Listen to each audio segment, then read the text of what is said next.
Swords, axes, crossbows. We all know those. We have seen them in movies, in video games, on that one friend's wall who takes fantasy way too seriously. But when it comes to war, actual war, our world has produced weapons far deadlier, horrifying, and more creative than most people realize.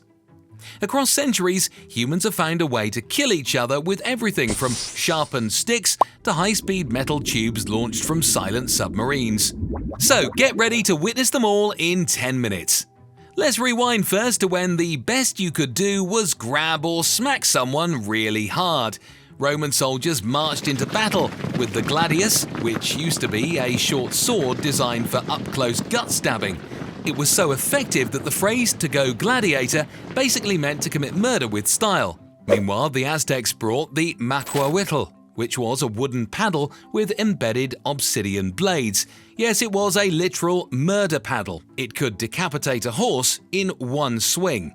Now if we look at the Mongols, they were more used to using composite bows. These were so tightly engineered from layers of wood, horn and sinew that they could pierce armor from hundreds of meters away, on horseback while moving and during a blizzard probably. But the real horrifying thing was their trebuchets.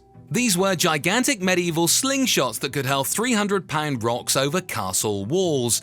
Some Mongol generals even lobbed plague-infected corpses over the walls. Anyways, this is a Greek fire launcher. It's an ancient flamethrower that was often strapped to ships. This stuff would stick to the water and keep burning. Nobody knows the exact formula because the Byzantines guarded it like the secret Krabby Patty recipe. Then came the 1500s. The world was introduced to gunpowder. Muskets replaced bows, which were noisy and terrifying. Still, soldiers lined up in rows and fired these in volleys. Then came the big cannons. In 1453, the Ottoman Empire used one called the Basilica, which was a 27-foot monstrosity to blow holes in Constantinople's walls. The cannonball weighed 1,200 pounds.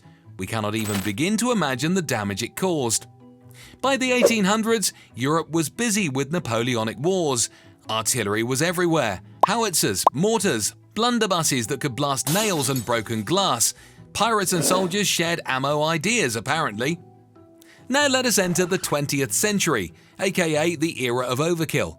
World War I brought machine guns like the Vickers, which turned trenches into meat grinders. Also grenades, poison gas, flamethrowers. We got introduced to all the new deadly kinds of weapons. Tanks did not roll over into the warfield until World War I. By World War II, we got the Tiger, Sherman and T-34, which were faster, tougher and came with bigger guns. Germany also built a railway gun called Schwerer Gustav that was so massive it took 2,000 people just to operate. Each shell was the size of a bus.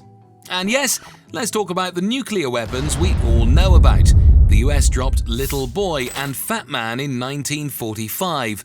After that, the Cold War showed ICBMs and hydrogen bombs to the world. Today, we are at the peak of technological advancement. Drones drop bombs with Xbox controllers. Hypersonic missiles travel at 5 times the speed of sound. Railguns use electromagnetism to launch projectiles at insane speeds, though they are still mostly experimental. And how can we forget bioweapons? Japan's Unit 731 in World War II tested anthrax and plague on prisoners. Syria used sarin gas in modern conflicts. Some people even tried turning the weather into a weapon. It was Operation Popeye in Vietnam, which tried to flood enemy supply routes by literally making it rain longer. And there is the creepy field of psychological warfare, like sound cannons that blast painful high-frequency noise, or sticky bombs, which were basically grenades covered in glue to slap onto tanks. Invented by the British in World War II, they were supposed to stick to enemy armor. They usually stuck to the guy holding them. But that's not it. There has been so much handheld insanity over the years in war. The AK-47 and M16 are cheap and super deadly. The Barrett .50 caliber can punch a hole through a wall and the guy behind it. Tanks now have reactive armor that explodes outward to cancel incoming shells. Jet fighters like the F-22 and Su-57 can dogfight at supersonic speeds. We even have drones that fight other drones mid-air. But sometimes the weirdest weapons are one-hit wonders, like the flaming pigs used by the Romans to scare off war elephants, or death rays, which are not real, but enough inventors claim to be working on one that it became a Cold War meme. All in all, humans have spent thousands of years perfecting the art of how to kill someone in the most merciless way. And if history has taught us anything, it's that no matter the era, the weapon of the day will always be just a little crazier than the last. What do you think? Which is the craziest weapon ever used in a war? Tell me in the comments below. Before you go, don't forget to subscribe for more quick and casual explanations. I'll see you in the next video. Goodbye.